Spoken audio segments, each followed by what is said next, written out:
ನಿನ್ನೆ ಕಲಬುರಗಿಯ ಶರಣಬಸವೇಶ್ವರ ಸಂಸ್ಥಾನ ಪೀಠಾಧಿಪತಿ ಲಿಂಗೈಕ್ಯರಾಗಿದ್ದಾರೆ.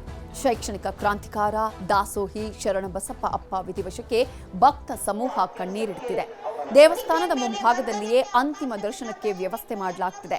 ಸಂಜೆ ಶರಣಬಸಪ್ಪ ಅಪ್ಪ ಅಂತ್ಯ ಸಂಸ್ಕಾರ ನಡೆಯಲಿದ್ದು ಸಕಲ ಸರ್ಕಾರಿ ಗೌರವ ಅರ್ಪಿಸಲಾಗಿದೆ. ಇನ್ನು ಡಿಸಿಎಂ ಡಿಕೆ ಶಿವಕುಮಾರ್ ಹಾಗೂ ಬಿಜೆಪಿ ರಾಜ್ಯಾಧ್ಯಕ್ಷ ಬಿವೈ ವಿಜಯೇಂದ್ರ ಸೇರಿದಂತೆ ಅನೇಕ ನಾಯಕರು ಶರಣಬಸಪ್ಪ ಅಪ್ಪ ಅವರ ಅಂತಿಮ ದರ್ಶನವನ್ನು ಪಡೆದಿದ್ದಾರೆ. ಮೇಲೆ ಗದ್ದಲಕ್ಕೆ ಅವಕಾಶವಿಲ್ಲ. ದಯವಿಟ್ಟು ಎಲ್ಲರೂ ಸಹಕಾರ ಕೊಡ್ರಿ.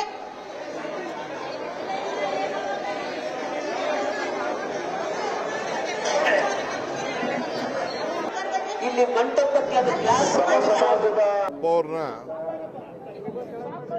ನಾನು ಹಿಂದೆ ಗುಲ್ಬರ್ಗಾಗೆ ಬಂದಾಗ ಭೇಟಿ ಮಾಡಿದ್ದೆ.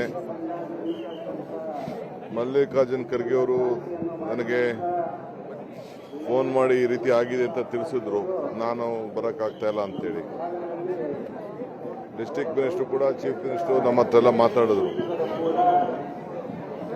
ಬಹಳ ದೊಡ್ಡ ಧಾರ್ಮಿಕವಾಗಿ, ಶೈಕ್ಷಣಿಕವಾಗಿ, ಸಾಮಾಜಿಕವಾಗಿ ಎಲ್ಲ ಜನರ ಹತ್ರ ಬೆರೆತು ಸಮಾಜ ಸೇವೆಯನ್ನು ಮಾಡಿದಂಥ ಒಬ್ಬ ಧೀಮಂತ ಶರಣರು.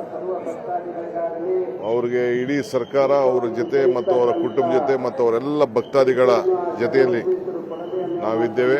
ಆ ದೃಷ್ಟಿಯಿಂದ ಅವ್ರಿಗೆ ಸರ್ಕಾರ ಗೌರವದೊಂದಿಗೆ ಅವ್ರಿಗೆ ಅಂತಿಮ ನಮನವನ್ನು ಕೊಡಬೇಕು ಅನ್ನೋ ದೃಷ್ಟಿಯಿಂದ ನಾನಿಲ್ಲಿಗೆ ಬಂದಿದ್ದೇನೆ.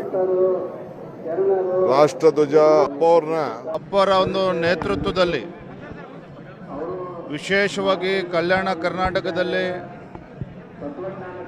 ಅವರು ನಡೆಸಿದಂಥ ಶಿಕ್ಷಣ ದಾಸೋಹ, ಜ್ಞಾನ ದಾಸೋಹ